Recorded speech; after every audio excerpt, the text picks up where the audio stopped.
débat qui a passé pour Port-au-Prince, il faut nous remonter à l'histoire même de la ville là. Je pense que bon bagage qui passait au départ dans l'histoire que nous pas assumé.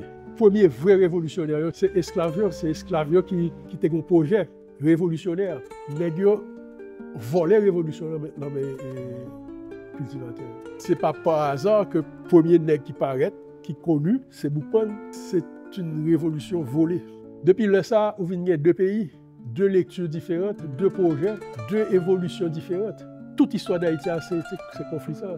Combien de monde qui, d'après vous, en pourcentage, choqué par la disparition au terme de Très peu. Ce que tu appelles patrimoine n'est pas forcément patrimoine pour l'autre. Là, au bout des cathédrales, là, attendez, c'est pas patrimoine par nous, ça.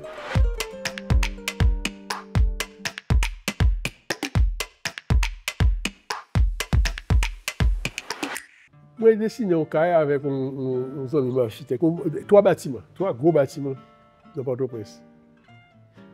Et c'était des bâtiments qui étaient sous 6 étages, 7 étages, parking en sous-sol, avec toutes les technologies modernes de cartes pour portes, etc. Bon. Là, nous étudions les bâtiments, nous arrivons à design complet porture. Pas design complet porteur, mais complet que nous faisons pour porte là, mais c'est oui que nous faisons pour porte là. Nous choisissons là, mes modèles là, mais ceci, cela, numéro de série, etc. Ça veut dire que dans les nets, depuis le plan général de bâtiment jusqu'à détail, série, couplet, porte là.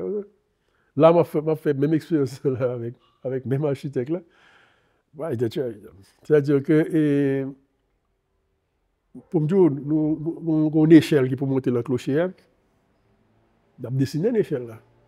Nous ne jusqu'à comme si nous avons tracé une échelle et puis là, non.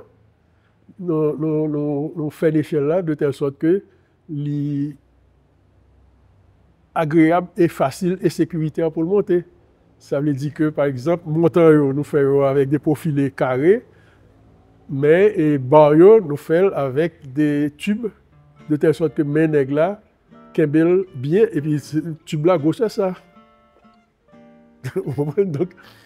donc c'est. Nous ne pouvons pas laisser rien au hasard. Nous ne pouvons pas dire que non, on faut une échelle là. Là, il faut n'importe quelle échelle. Et nous ne sommes tomber là-dedans. C'est-à-dire que l'on dessine une échelle là, ou dessine comment pour l'ancrer dans le sol là, côté pour le coquin en l'air, la gel, etc. C'est l'échelle pour nègre la monter en haut pour sonner cloche là. Tu vois? Donc c'est ça, l'architecture est différente de l'autre barrière. Par contre, il faut quitter l'improvisation.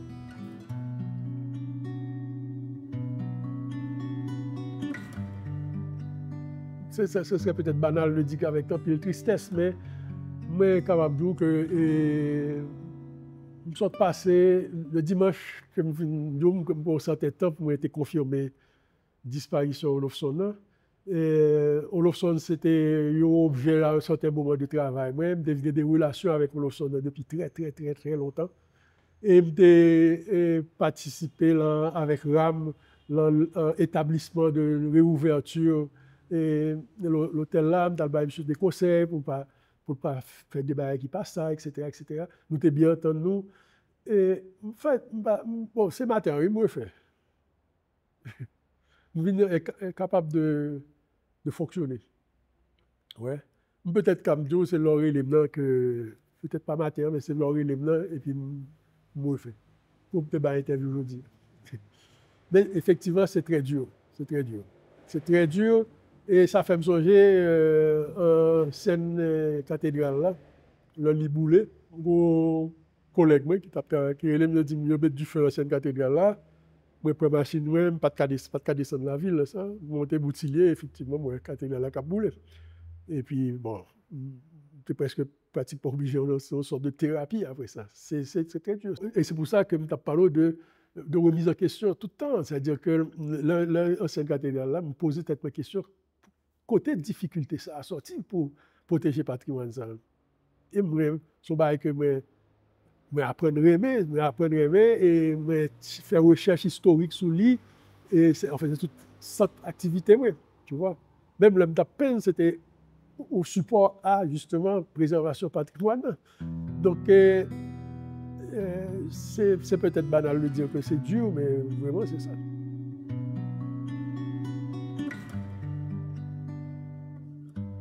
Bon, débat qui a passé pour ça, c'est faut nous remonter à l'histoire même de Villa et de histoire de gestion Villa. Villa créée et planifiée depuis la métropole, France, époque coloniale. Plan sorti et terrain acheté dans des particuliers qui étaient des propriétaires d'habitation coloniale, deux habitations, et qu'ils ont décidé que pour construire une ville là. Ils ont décidé pour construire une ville là, sont complètement artificiel, c'est pas un développement organique, c'est son décision ex cathedra qui décidait que pour des besoins de contrôle colonial, de besoin une position centrale pour contrôler le territoire là. Il y a Cap Français qui était déjà développé, il y a Caille du Fond, qui était déjà développé, donc il y a besoin d'une position centrale. C'est pour ça que création Port-au-Prince vient tardivement dans l'implantation coloniale en 1749. Tandis que le Cap existait depuis plusieurs décennies avant et les Cailles aussi. Donc, on vient de créer cette ville-là, et puis avec tout principe,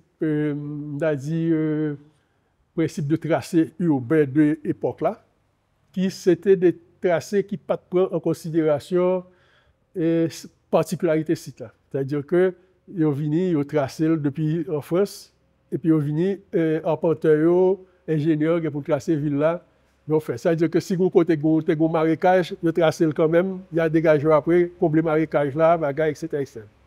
Ils ont tracé la ville pour Port-au-Prince là. Ils ont tracé la première partie, que les villes marchandes là, et puis ils ont tracé la deuxième partie, que les villes du roi. Et deux villes, ça ont des développements différenciés. Une réservée au commerce, et puis elle était connectée avec Port là. Et puis l'autre ville là, qui est partie sud de Port-au-Prince là, elle est réservée à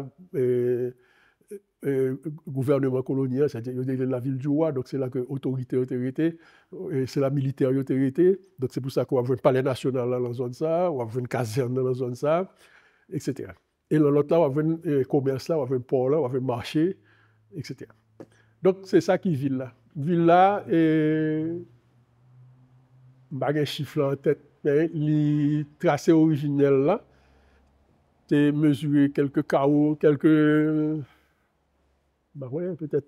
80 caractères à peu près. Au fur et à mesure, il commence à construire. Il commence à construire, il divisé des lots, il distribue l'eau, il vend l'eau, les gens commencent à construire résidence. Et puis, ils construit des bâtiments publics. Palais du gouverneur, ancienne cathédrale qui disparaît en 92, et des côtés où il était poudrière, toute installation d'équipement de ville.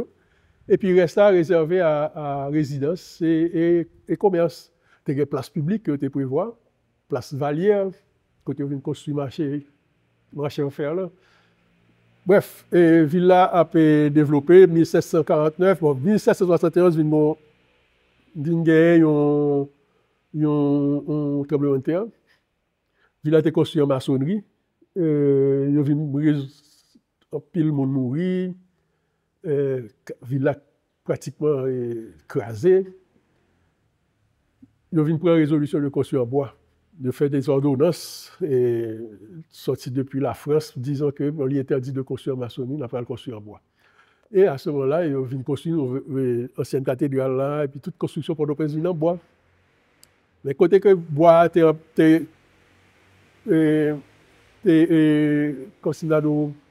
convenu pour le tremblement de terre, mais pas convenu du tout pour l'incendie.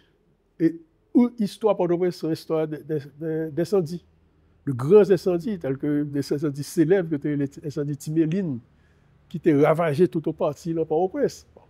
Mais c'est caille en bois. Maintenant, mi-temps, deuxième moitié du 19e siècle, là, vient gagner un essai industriel. C'est-à-dire, ça, l'essai industriel là, c'est qu'en France, en France, en Europe, il y a une révolution industrielle là, ils viennent transplanter, essayer de transplanter, implanter en Haïti.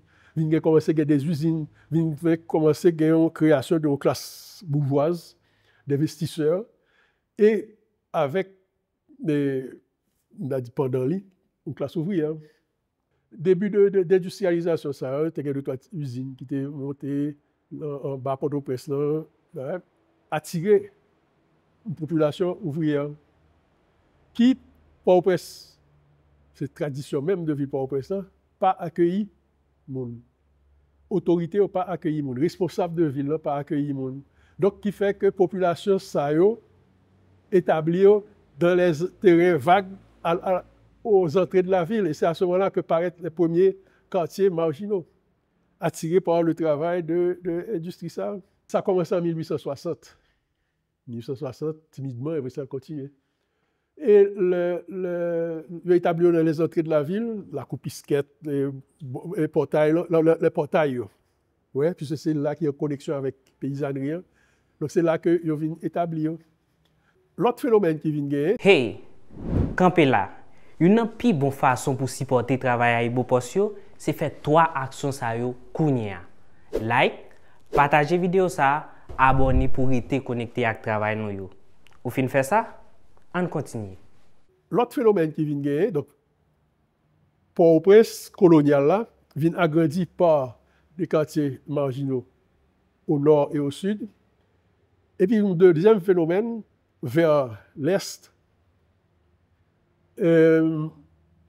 Bourgeoisie, ça, qui était commerçante et en même temps entrepreneur d'une industrie naissante, vient accumuler assez de corps pour que yo séparé de lieu de travail. Parce que pendant la période ça, côté que vous été, c'est-à-dire à l'étage ou bien pas derrière, devant, vous avez un business. Vous étiez importateur, exportateur, vous étiez en denrée, vous étiez fait café vinyle, la caillou, vous pesez café sous galerie, et vous mettez le sac, etc. Enfin, rez-de-chaussée était un lieu de travail.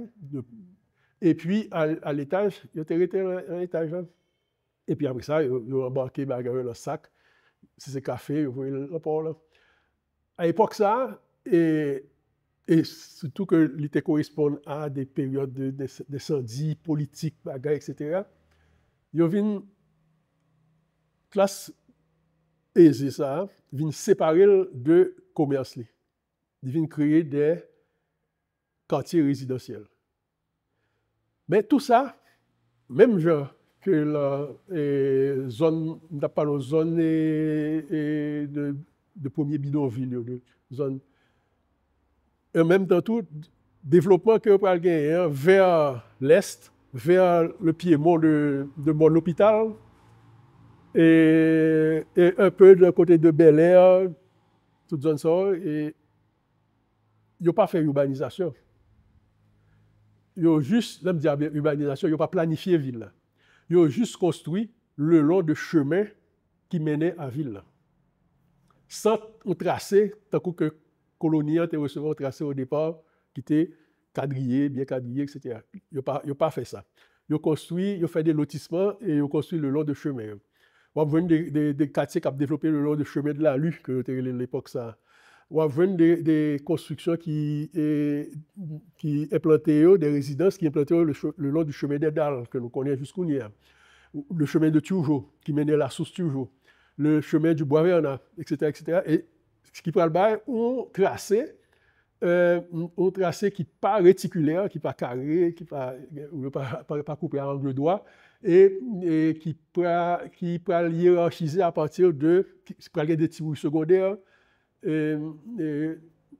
par exemple, où il y a le chrétien, ou bien où il y a le Jérémie, où il y a Jérémie. Et un petit où il y a tout qui est le Bois-Vernat, qui peut faire permettre des lotissements à l'intérieur. Donc, tissu pour structurer à partir de l'axe principal, Bois-Vernat, Turgeau, la Lue. Et puis après ça, on sait le petit rouillel qui pourra permettre de densifier les zones. Et c'est à l'époque ça tout que paraît gingerbread là. En Europe, s'il l'a sorti en Europe, et particulièrement en France, en Belgique, et aussi une grosse influence de l'Angleterre, peut-être le style de Kaïsa, architecture victorienne, en l'honneur de Reine Victoria, des bails comme ça, etc. Et Haïtien, tu as une tradition déjà d'aller étudier pour toutes sortes de métiers libéraux, d'aller étudier en France, y compris après formation en ingénieur et en ingénieur et en architecte, en architecture. Donc, je suis sorti dans les grandes écoles d'architecture et retourné avec ça dans le bagage. Et puis, c'est là ça, on vient des architectes, Bossan, Maton, tout gros premiers, gros, et même une qui était un pionnier de l'île, qui a oublié complètement, qui est la foresterie, qui c'était des constructeurs de palais national là, qui était explosé, qui était remplacé par les gouverneurs là, qui était servi de palais national. Bon, et style gingerbread là, beau succès. C'est-à-dire que quand tu es parti à l'étudier en France, que tu es étudié sur le tas ici, ou bien que tu es passé dans l'école spécialisée ici, tout le monde a fait gingerbread. Et ils viennent improviser sur ce style gingerbread là, qui était assez codifié. Et puis, bah, une richesse architecturale extraordinaire. Nous avons des photos que nous rejoignons dans l'archive, côté que nous montrons tout parcours, tout le monde, l'hôpital là, toute zone ça, toujours, toute zone ça, c'est des gingerbread. C'est des résidences. Des résidences. Tout est Bois-Vernat, toute zone ça, c'est des styles gingerbread. Donc, on dit que c'est un style architectural que Haïtien te remet. Et ils fait toute grosseur, ils fait tout petit. Là où il y a le roi, par exemple, on pas peu de choses. C'est une belle collection qui pratiquement disparaît. On a de petits cailles, de petits gingerbread, de coups cailles côté que François Duvalier était. Ouais, c'est des petits gingerbread. Des classes sociales qui étaient en mesure de construire une caille, et même au-delà de ça, t'es inspiré de gingerbread. Gingerbread la vient Gaïe qui était Port-au-Prince. Là, l'influencer même architecture rurale là. Et on voit que jusqu'à récemment, avec ça pas caille traditionnelle, ça n'a pas reproduit encore, mais caille rurale, dans tout le département de l'Ouest, et la Tibonite, et dans tout le département début presqu'île du Sud, là, à partir de Port-au-Prince, on voit que toute caille rurale, c'est des cailles qui inspirées de gingerbread là, des cailles rurales qui inspirées de gingerbread là. Ça veut dire c'est des cailles qui façade qui picoute là, sous la rue et façade qui pique longue là, en profondeur la propriété. Donc son rectangle long précédé de petites galeries avec un petit chapiteau qui décoré avec des motifs qui inspirés de motifs gingerbread qui étaient très décorés de vos buts, de tout ça. Et puis, que même nous, même décevoir, nous décelé, on a dit, une influence vaudou dans la décoration que tu as fait. C'était des belles découvertes que nous avons fait à l'époque ça, que nous avons observé. Maintenant, gingerbread là, c'est époque ça tout que ils ont vu construire des coches, des grands gingerbread, des immenses, avec des programmes architecturaux très complets. Et justement, c'est là-dedans que rentré Caille et Hôtel Rosson. En fait, à l'origine, c'est son résidence de petite au président d'Haïti, président Sam, et l'université de Démosthène Simon Sam. Petite Tirésias qui relève Démosthène Simon Sam qui construit Caïssa et son magnifique propriété qui est légèrement en pente de telle sorte que Caïlla a dominé la cour et la cour gingerbread en général c'était des magnifiques jardins avec des espèces de fleurs et d'arbres fruitiers qui étaient très caractéristiques de gingerbread là. Ouais. Pieds cerises ou bien pieds amandes ou bien différents ilan. Bon, c'est des plantes que nous avons choisies pour être liées avec gingerbread là. Hôtel Osono, donc daté de l'époque ça. Et bien d'autres tout, villa et villa qui était appartenu à Peabody, qui était appartenu à un décorateur qui était ici, mais c'était je crois que villa et les Bismarck Fock. C'était un Allemand qui était construit, une famille allemande qui était là.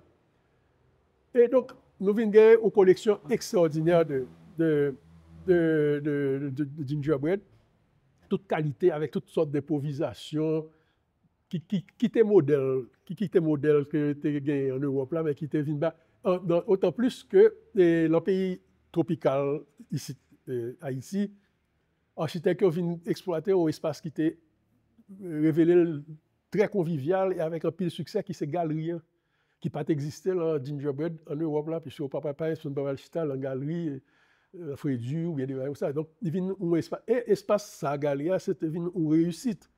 Dans le sens que il crée une sorte de transition entre jardin qui est devant et Kaila, par un espace couvert, mais très ouvert. Donc, il était très convivial. Là-dedans, on parlait là, puis on parlait soleil, mais en même temps, on a vue sur le jardin et en même temps, on parle dans Kaila. Ouais. Et c'est là que toute activité était déroulée. Tu as un salon qui était un salon formel qui était très peu utilisé. Finalement, toute bagaille c'est sous galerie. Tout le monde jouait sous galerie, ils mangeaient sous galerie, recevoir sous galerie, etc. Et qui vient un espace que Haïtiens approprient. Et galerie avait nous comme si on va presque intime avec Haïtiens. C'est-à-dire c'est galerie. Ouais. Galerie, c'est l'espace qui vient plus important dans le cas. Et ça, c'est gingerbread qui porte. En fait, que pas porter, disons que lui amplifier, lui magnifier, lui intégrer plus à la vie sociale haïtienne. Après ça, il y a des évolutions avec l'introduction béton. Il vient commencer à mettre des colonnes.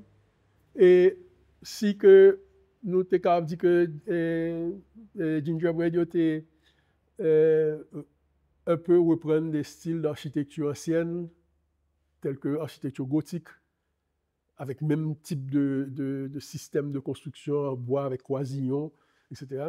Et même langage pour toiture qui inspire directement de l'architecture gothique là. Mais avec l'introduction de maçonnerie et surtout de béton, quand on vient faire des colonnes préfabriquées, des colonnes grecques préfabriquées, ils viennent faire des sortes de gingerbread qui inspirent de l'architecture classique. Et un cas très intéressant qui malheureusement disparaît l'autre jour là, c'est Caille Codasco. Caille Codasco est intéressant dans le sens que rez-de-chaussée, enfin rez-de-chaussée, disons premier étage là, puisque bon sous-sol, premier étage là, c'est d'architecture néoclassique avec colonnes grecques, etc., tout détaillé. Et puis étage qui est en l'air, il brusquement changé en architecture néogothique avec croisillon, avec toiture très en pente, tant qu'on côté qu'on voit le film longtemps de Kaiser qui est toiture très en pente de château médiéval, ça ouais. C'était combinaison ça qui était architecture et maison Cordascois qui c'était une originalité très très particulier et une réussite. Pour Olofsson, c'est plutôt une architecture néo-gothique qui est tout vocabulaire architecture gothique là, avec tout détail de tourelles,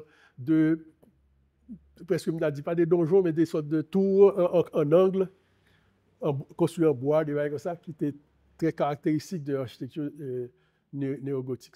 Bon, tout ça, c'est des richesses que tu as parce que l'architecture gingerbread a couvert presque une centaine d'années. Une centaine d'années, l'histoire, nous, c'est important. Et lié à tout un mode de vie qui disparaît et qui enseigne en pile sur ce qui s'accueille tout, la société, qui s'accueille haïtien, qui aspiration, qui idéal de ville, de vie sociale, etc., etc. Et c'est pour moi un bagage qui est très enrichissant de l'aspect cognitif de gingerbread là. Non seulement au niveau de technique de construction qui complètement disparaît, parce que technique de construction, gingerbread là, sont extrêmement sophistiqués, avec un vocabulaire extrêmement précis. Nous avons parlé tout à l'heure de place à l'improvisation, pareil, place à l'improvisation. Tout détail est calculé, et tout détail est non dans l'architecture néo-gothique gingerbread là. Donc, pour moi, enfin, pour nous, c'est un immense plaisir de savoir, de connaître. Et c'est un objectif, justement, préservation patrimoine.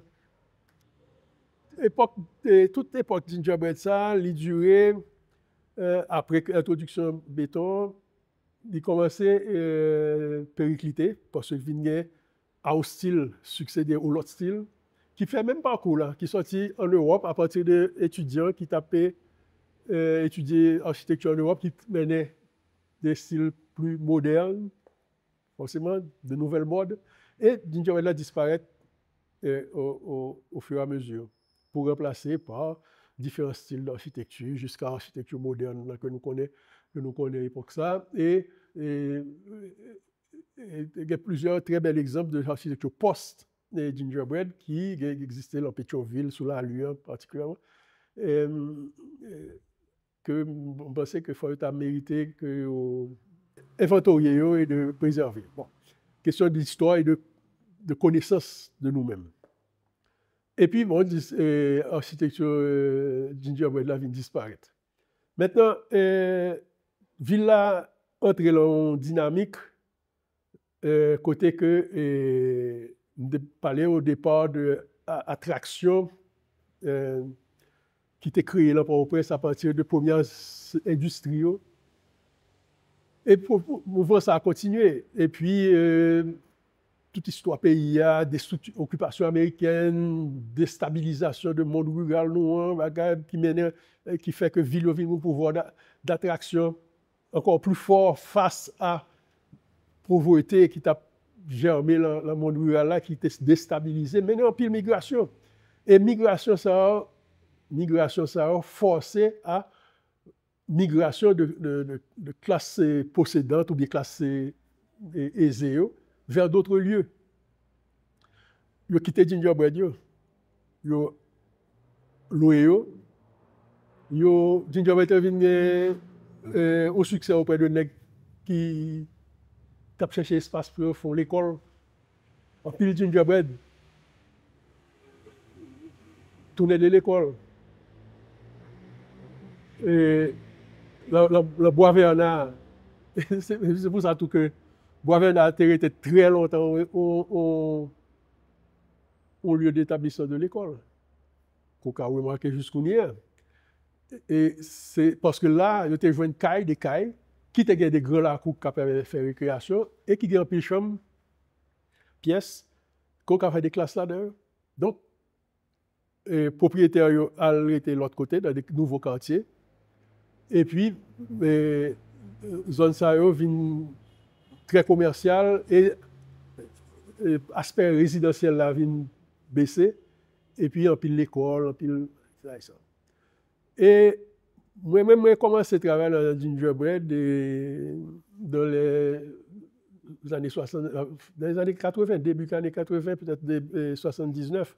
Et nous avons entamé d'abord le ministère, l'Office national du tourisme et des relations publiques, ou NTRP, qui était là à l'époque. Nous avons entamé un inventaire des monuments et sites historiques de la République d'Haïti, et qui était divisé en plusieurs, inventaire de fortification, inventaire de ceci, inventaire d'habitation coloniale, et puis inventaire de gingerbread.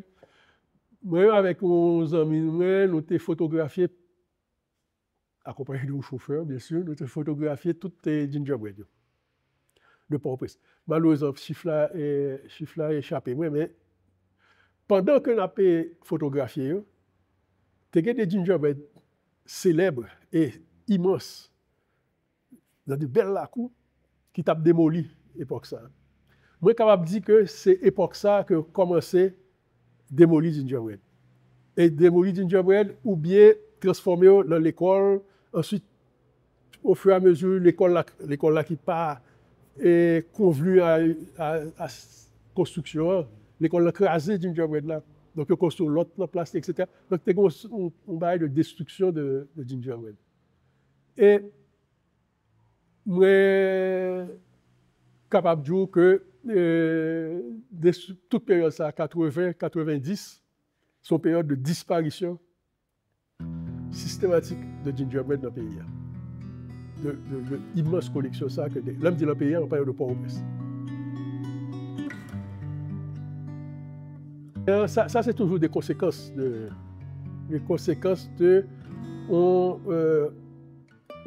un intérêt qui vient d'exister. Il y a une densification, villa râle-moun, villa ont besoin d'espace.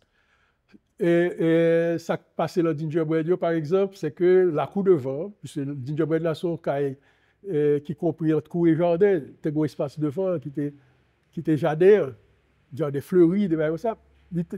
Jardin fleuri a tourné un espace à construire. Ils construit un immeuble de rapport, un immeuble commercial, parce que il est sous la rue. Et puis, gingerbread là, propriétaire de gingerbread là était derrière. Jusqu'à ce que les jeunes ont côté que les déplacés, après ils ont crasé gingerbread là, et puis ils ont construit l'autre. Donc, son effet comme ça qui fait.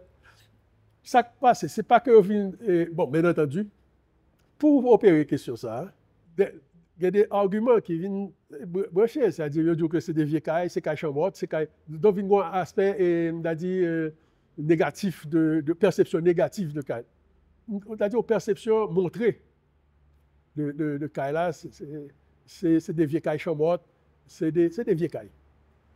Ils sont fragiles, effectivement, ils sont fragiles. Et cailles modernes, ils sont plus solides, béton, plus facile à construire, etc. Tout ça combiné fait que le gingerbread disparaît. L'autre bas et tout, c'est que tout gingerbread c'est propriété privée. Or, la loi jusqu'à présent en Haïti pas qu'à classer propriété privée patrimoine national. Donc, il fait que le propriétaire là, il doit de vie et de mort sur un bien qui est censé faire partie du patrimoine.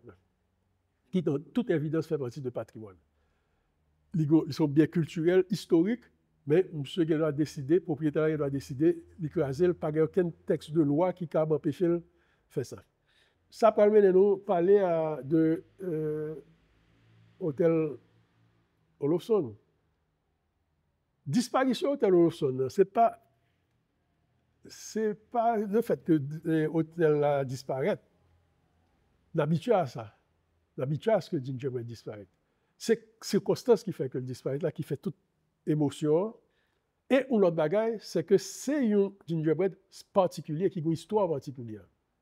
Qui fait que c'est un patrimoine, en tant que tel, c'est un patrimoine chargé d'informations, chargé d'aspects cognitifs énormes, mais histoire, son histoire qui est liée, collée pour avec Port-au-Prince, et qui a gagné des moments de gloire avec l'utilisation en tant que Grand Hôtel Olofsson, et plus près de nous, avec siège et résidence de siège de RAM et de résidence de Richard Morse, et qui a créé un événement chaque jeudi qui était incroyable dans Port-au-Prince, qui était le concert de RAM le jeudi.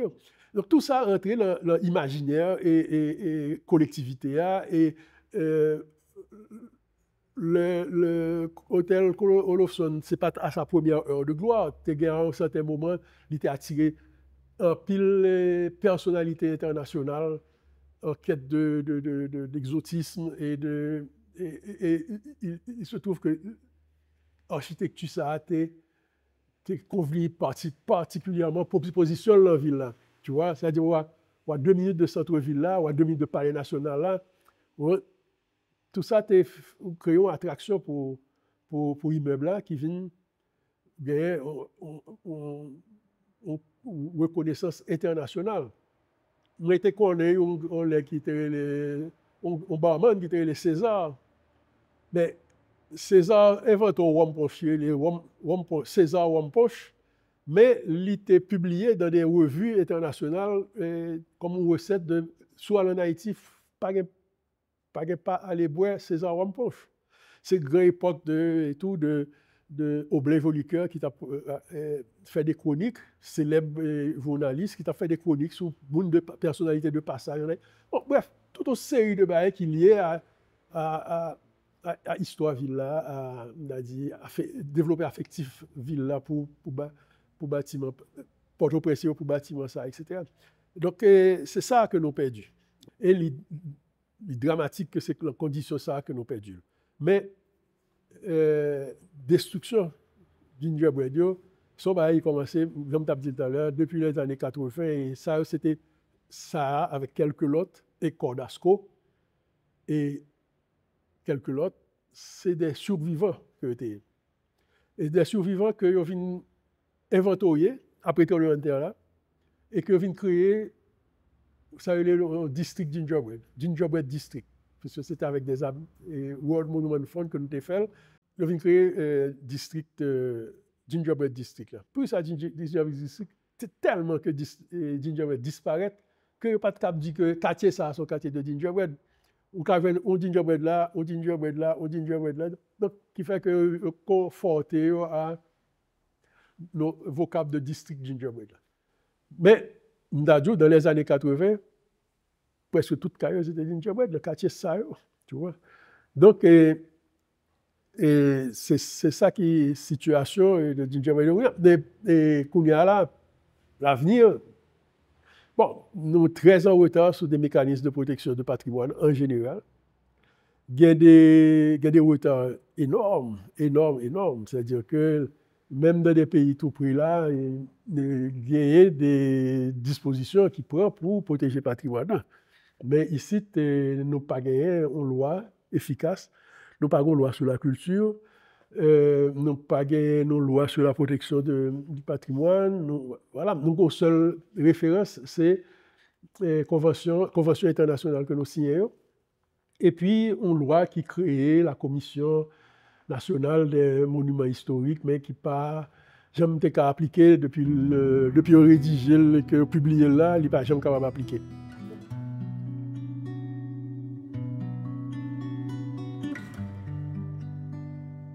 Ouais, et question ça a posé là, c'est une question qui m'a posée depuis très très longtemps, dans le sens que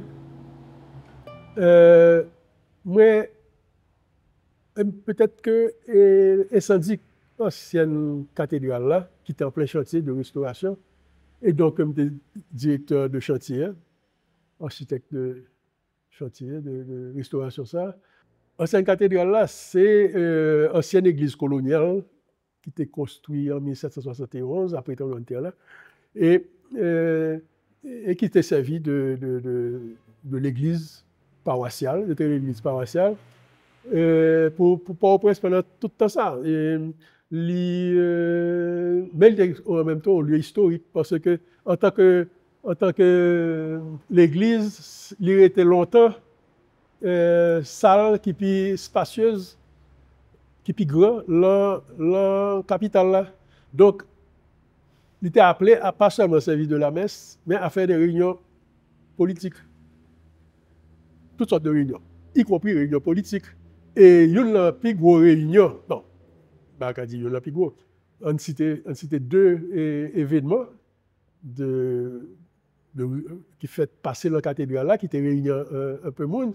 C'est un discours, fameux discours que Toussaint Louverture fait pour déclencher la guerre du Sud là. Et il fait sous la cathédrale là, et espace côté que l'IET était là toujours. C'est là que la première assemblée constituante pour la République était réunie. Donc c'est là qu'ils ont créé la République d'Haïti. C'est là qu'ils ont créé la République d'Haïti. C'est là tout que ils ont mis Christophe président, et puis après ça, on compte ce qui s'est passé. Christophe pas d'accord, mais c'est là qu'ils ont créé président, première République là. C'est là tout que ils ont créé officiellement le drapeau de la République là. Bon. Et donc, son lieu qui chargé d'eux, et sans compter personnalité qui mourit, qui est enterré là. Et grand juge Sabouret, qui est peut-être que non pas, c'est pour personnage que nous connaissons, mais qui était un personnage important dans l'établissement de la République, là, le début de l'histoire. Nous. Et il y a l'abbé Moussa qui mourit dedans, mais l'abbé Moussa, c'était le confesseur de Soulouk. Ouais. C'était un Africain, ouais, qui était rentré en Haïti à la faveur de l'événement politique de la France en 1848. Un paquet de bagailles, qui a raconté l'histoire. Bon. À la faveur de coup d'État, La Fontaine, personne ne va faire compte exactement mobile, le boulet, l'ancienne cathédrale. Et bon, c'était un gros choc pour moi, dans le sens que, imaginons, on travaille pour un restaurant, le boulet. Parce que on travaille là-dedans, on découvre valeur. Toutes ces valeurs sont sorties du là. On découvrir l'architecture charpente ancienne cathédrale là, charpente d'origine, nous découvrons tout le temps dans Acajou. Il y a 22 colonnes, c'est 22 pieds bois. Nous voyons que c'est la gonave qui était sortie. Et la gonave qu'on a pas gagné, puis à Acajou. Ça m'a intéressé dans l'histoire de la gonave. Où ça passait, qui catastrophe qui passait la gonave, grâce à la gestion nous-mêmes de l'île là. Bref, immense document qui perdu là. Et là, ça m'a posé quelques questions, difficultés qui gagnent de restaurer mon monument en Haïti. Et le métier que je pratiqué, qui c'est restauration monument historique, ou forcément intéressant à l'histoire. Déjà, comme des gars, des intérêt dans l'histoire, avec métier, je viens plus plonger dans le livre d'histoire. Et je viens à observer, à lire, et arriver à certaines conclusions que je pensais que l'événement récent, ça a peu conforter dans la lecture de l'histoire d'Haïti. Je pensais que le bagage qui passait au départ dans l'histoire, que nous pas assumé. C'est que le premier vrai révolutionnaire, c'était esclave de jardin, dirigé par les commandeurs. Ce n'est pas par hasard que le premier nègre qui paraît, qui est connu, c'est Boukman, qui c'est le commandeur coché, c'est-à-dire qui a une liberté de mouvement. Probablement, c'est l'immonsieur qui est responsable pour les places à vivre. Places à vivre là sont terrains qui ont été plantés sauver là-dedans pour esclaves manger, parce que colon a dit qu'il n'est pas occupé à faire manger pour esclaves. Que commandeur, ou bien occupé de ça, fait planter manger, mon à manger, ça va planter. Planter. Vient surplus. Surplus ça, pour qui est-ce lié? Pour commandeur. Commandeur prend surplus, il mène le marché. Moi, je tombe sauté, voyage. Le mot de Saint-Méry, on a lu description marché Cluny, côté que près de marché, à jour de marché, c'était près de 8 à 10 000 personnes qui étaient là. Et tout le monde t'attend, à un certain moment de la journée, tout le monde attend ce que yo te relé à l'époque, les nègres de place. Nègres de place, c'était des grands nègres, des esclaves, mais c'était des grands nègres qui étaient possédés, entre guillemets, surplus, production, place à vivre là, qui était de plus en plus important, comme dire ça, et qui était revenu à le marché Cluny. Qui fait que nègres, contrairement à ça que nous apprenons et que nous avons laissé nous comprendre, nègres ont créé une économie parallèle à l'économie coloniale, là, qui est basée sur denrées. Il y a même une économie parallèle basée sur vivre. Le nègre fait soulèvement général des esclaves là, c'est parce que les nègres ont leur projet. C'est le seul projet révolutionnaire. C'est inspirer de place à vivre là, jeter, aller dans le monde, recréer une place à vivre, mais ce n'est pas place à vivre encore, c'est une propriété, un jardin qui est complètement authentique, c'est-à-dire qui baille au manger et qui produit des surplus qu'elle continue à vendre dans le marché. Mais projet nègre qui motivait le soulèvement général des esclaves. qui fait que de jour au lendemain, esclaves ça tournaient des cultivateurs. Et pendant toute période pré-indépendance, c'est-à-dire de soulèvement général, là, bon, après ça vient une formalisation et abolition de l'esclavage là, par Sotonax, puis par la Convention, là, ça, tout est libre. Nèg a planté, ça y est. Nèg établi le monde, établi ça y est l'open terre, il y a produits vivres, etc.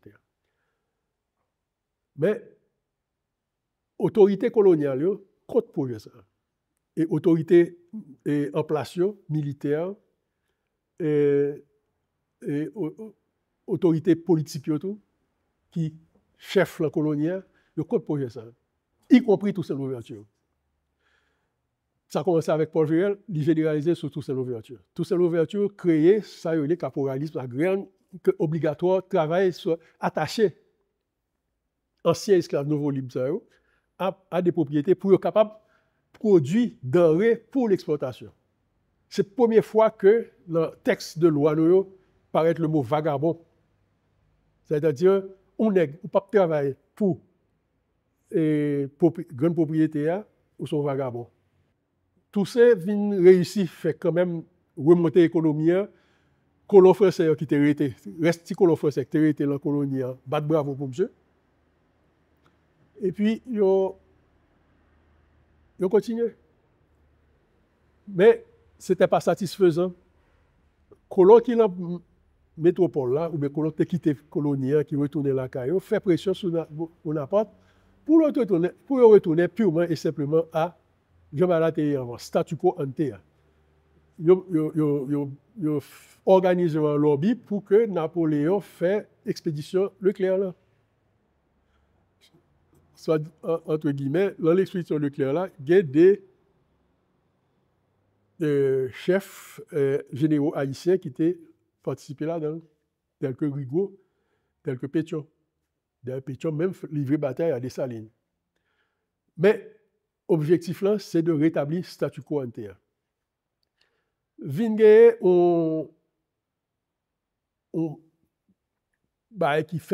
qui fait que Pétion, Christophe, tout le monde a le travail avec expédition. Il travaille pour expédition, il travaille pour Leclerc, pour Leclerc. Christophe, Dessalines, tout le monde. Sauf Toussaint qui est déporté. L'expédition Leclerc là vini pour le premier adversaire, c'est justement cultivateur Sayo.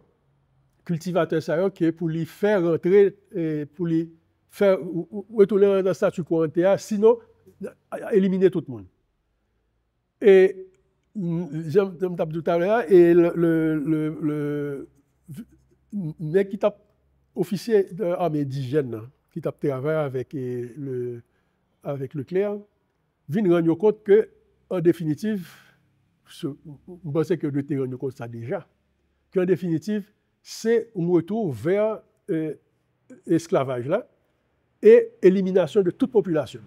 Élimination par massacre, élimination par déportation vers Madagascar ou bien vers la Corse. Même là, les officiers ça traversaient à 20 cultivateurs. De traverser et aller rejoindre cultivateurs. Membres de l'armée indigène à rejoindre cultivateurs. Mais il faut regarder bien, c'est deux projets différents. L'un, c'est des porteurs d'établissement de l'espace vivrier comme modèle économique d'exploitation. L'autre là, lui-même, la tête, c'est la grande propriété. Mais, plus tard, nous allons comprendre que la tête, c'est la grande propriété, mais esclavagiste sans esclaves. Un bail qui est complètement absurde et qui montre que par l'avenir, il n'a pas marché. Parce que nous n'avons pas qu'à faire fonctionner sucrerie, habitation café là, je l'ai fonctionné avant, sans que pas d'esclaves. Donc, nous avons deux projets qui mêlent. Un projet très révolutionnaire et un projet, on a dit, conservateur, mais avec une utopie de fonctionner sans esclaves. Ben, ça avait éclaté après l'indépendance. Et qui décision qu'il prend?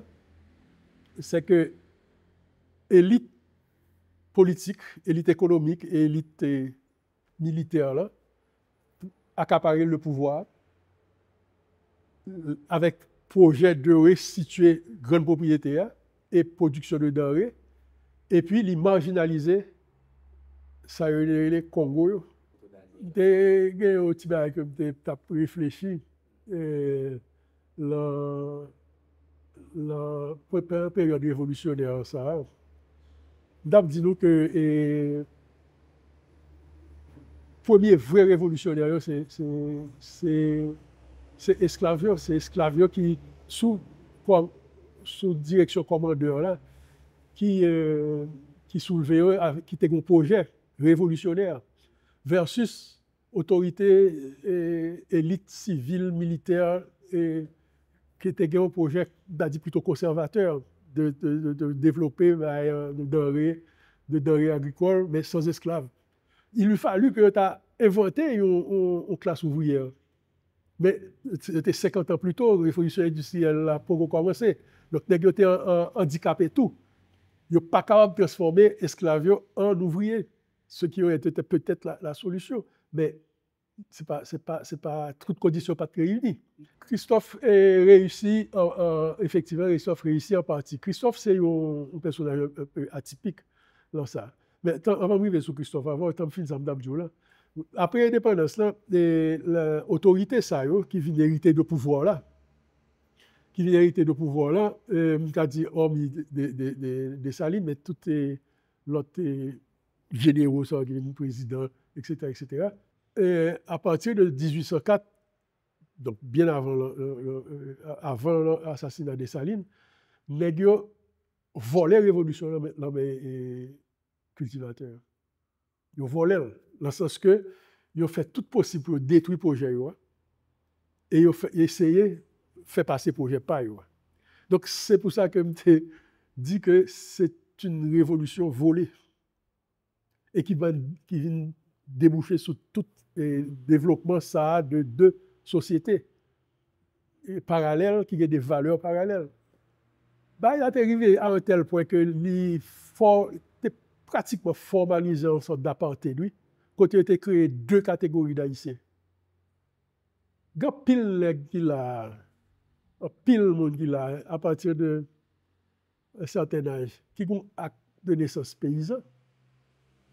Acte de naissance paysan, ça, vous connaissez qui a année retiré?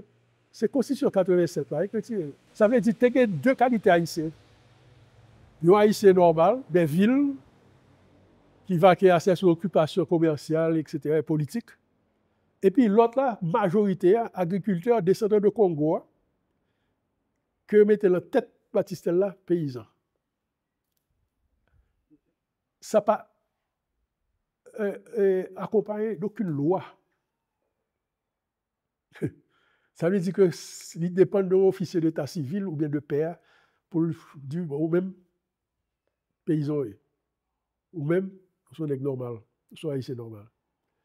87, tout que ça l'histoire est. Ça peut expliquer un paquet de bagailles. Depuis le ça, vous venez deux pays. Vous venez deux pays, deux lectures différentes, deux projets, deux évolutions différentes. Et toute histoire d'Haïti, c'est conflit ça. Toute histoire d'Haïti, c'est conflit ça.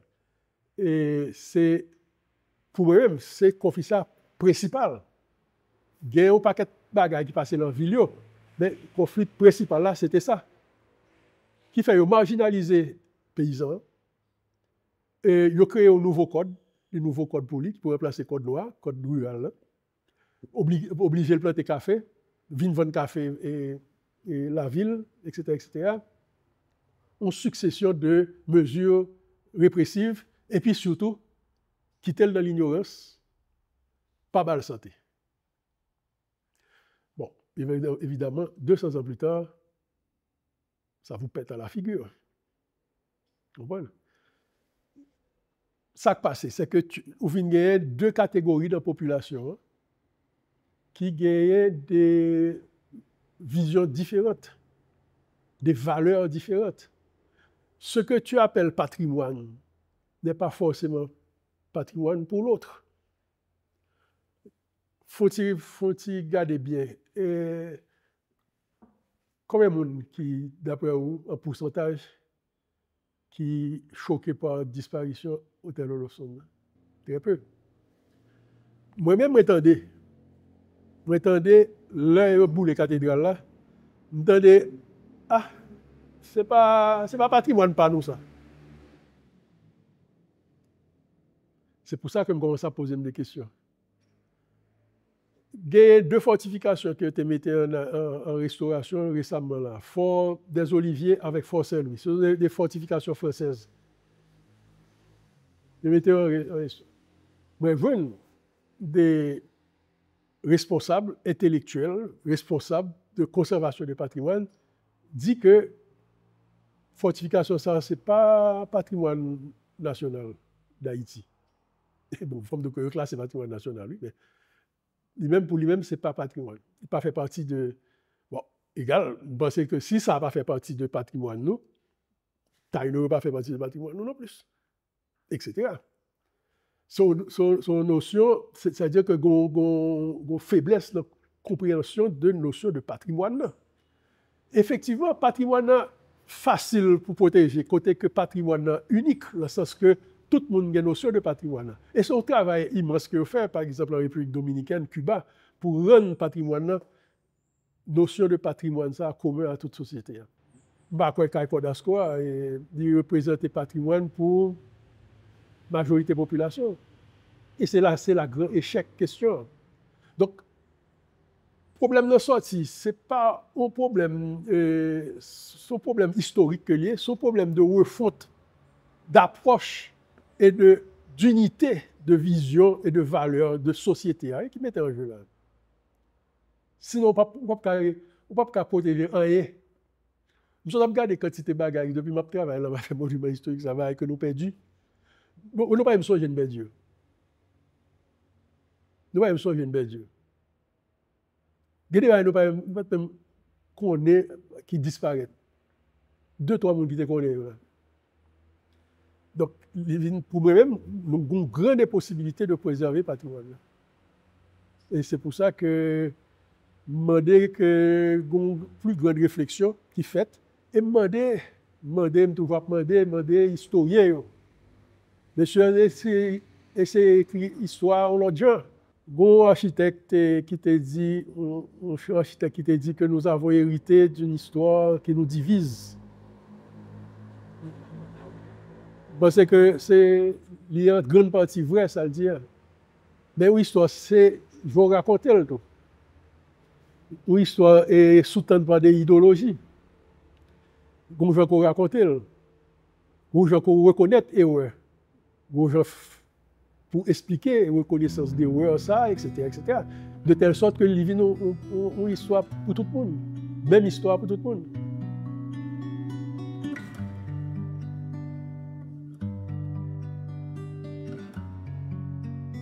Je m'appelle Vito, fait un survol de ville Port-au-Prince, le Google. Et puis, on va regarder côté qui est bien tracé. L'autre côté qui est informel, et puis quartier populaire.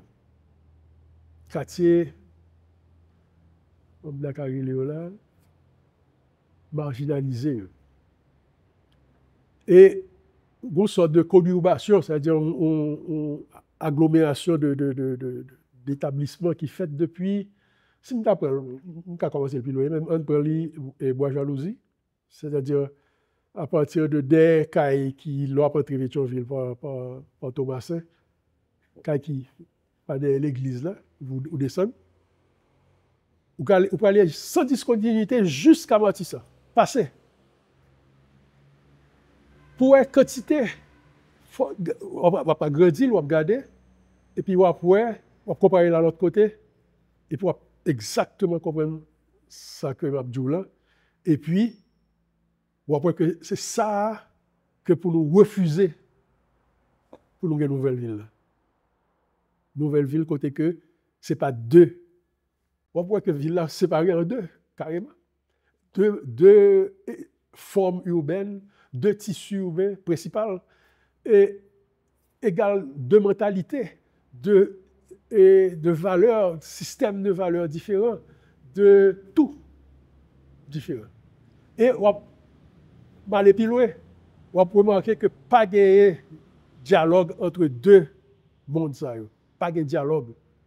Si il y a un rapport, c'est un rapport d'oppression à travers des forces traditionnelles qui seraient l'armée d'Haïti qui parle encore, ou bien la police. C'est le seul rapport, comme tu as dit, qui gagne de façon quotidienne. C'est sûr que gagne à l'école, même l'école là. Ouais que gagne de l'école. Et je pense que même les gagne de l'école dans le pays qui traversent certaines valeurs, tout, parce que le responsable de l'éducation, certaines valeurs qui ne sont pas communes à toute société. Et l'autre dernière question, c'est que on voit que quartier ça, le majoritaire. Et l'on vient ajouter dernier quartier comme ça qui créé de toutes pièces, qui c'est Canaan. Imaginons la situation que le pays ça est là, qui fait que ville ça que nous gagnons là, est impensable dans la société côté que tout le monde a la même valeur. Ouais. Donc c'est ça que c'est l'image ça que gagne de futur pour ça. On ville qui t'a unifié au niveau de valeurs sociétales. Tu vois? Et ça, c'est pas pour demain. C'est pas pour demain. Mais il y a des témoins de gens qui vivent le territoire perdu, qui témoignaient que, je ne parle pas de territoire perdu qui n'est pas stabilisé, non, c'est-à-dire côté des gars gourmet toujours. Je parle de territoire perdu stabilisé tel que Canaan, tout en bas la plaine, tout est partie nord la plaine, bon repos, arrivé jusqu'à des bouquets, etc. Vous entendez la radio, un journaliste dit, mon frère, je vais l'autre bois, on dit pour dire qu'il y a des problèmes dans le pays. Les gens qui vivent dans la zone, ils disent qu'ils ont remplacé l'État. Les gens qui vivent dans Tissan, etc., ils ont remplacé l'État. Donc, ils ont remplacé l'État avec les gens que vous connaissez, les gens capables, mais c'est eux là. C'est eux qui disent qu'ils vont à l'école, c'est eux qui font circulation, c'est eux qui font ceci, c'est eux qui contrôlent, c'est eux qui font. Bon. Et je pensais que c'est ça que la situation est là. Vous comprenez? Nous, processus, l'étape que nous sommes là, nous face à un phénomène qui échappait, pas totalement, mais qui échappait grandement à la responsable politique qu'il a. Vous comprenez? Et puis, il est tellement mêlé tout, il est tellement mélangé que je ne suis pas sûr que nous sommes sur la bonne voie là. Je ne suis pas sûr que nous sommes sur la bonne voie. Je ne suis pas sûr que les avancées sont significatives. L'avancée dans le sens pas eux que définir. Je pensais que c'est de l'autre voie. Et peut-être que ça est responsable à proposer, c'est un bagage pour le travail. Responsable à proposer que le gouvernement en place entre en dialogue pour parler avec bonne armée. Mais je pense que c'est une possibilité. Son politique dépend de pile courage et en pile d'abnégation. Mais il ne faut pas penser que c'est qu'on a affaire avec des vulgaires bandits. On a affaire avec un corps organisé qui, comme ça l'a fait, et ce n'est pas des gangs que ce n'est pas des bandits que c'est des gens les têtes jeunes, c'est des soldats que ça veut dire que attachés en suture. Et vous entendez une fois, ils disent qu'il y a un ingénieur, il y a l'hôpital, il y a un docteur. Ça veut dire qu'il y a une organisation. Bon, c'est là pour peut-être que tu as une voie de sortie, c'est peut-être porte chambre côté nèg a placé bateau. Parce que bah connaît nous pas sous bonne voie là. Exactement, parce que les solutions proposées ne sont pas tellement bah connaît ils ont coupé l'électricité, ils ont coupé 3 pylônes, bah connaît pylônes Pélic. Solution c'est de renforcer et compagnie qui a courant pour pallier à ça. Bon, ça veut dire que vous pas qu'à affronter ça. Et on dit clairement que, ok, monsieur, je ne suis pas capable. Je ne suis pas capable de ranger les pylônes. Je ne suis pas capable d'entrer. Je ne suis pas capable d'entrer. C'est ça qui a passé. Et Fusien, là, la population n'a pas fait confiance encore. La population déplacée en masse. Et les gars disent ça, tout, il n'y a pas qu'à entrer. Il n'y a pas qu'à entrer. Un petit détail significatif l'autre jour, là, des témoins observaient que une colonne soldats de bande armée de ça les gangs qui poussaient moton blindé la bonne pour aller vers la rue. Ils poussaient moton blindé la rue. Bon, donc comme moi dit, difficilement police nationale pousser blindé. Ça veut dire que y a une détermination. Et détermination, ça n'est pas simple. Ce n'est pas des simples nègres qui volent bagailles, qui volent, non. Ce n'est pas ça. Il faut nous garder froidement et clairement. Moi, c'est Rikemi Pires, moi fais montage avec mon chaîne graphique pour Aibo Post. Vidéo où vous regardez a demandé nous en pile ressources pour le faire. Merci parce que vous avez regardé. Si vous avez un commentaire, mettez-le en bas de la vidéo. Abonnez pour ne pas rater aucun contenu. Like et puis partagez pour supporter nous.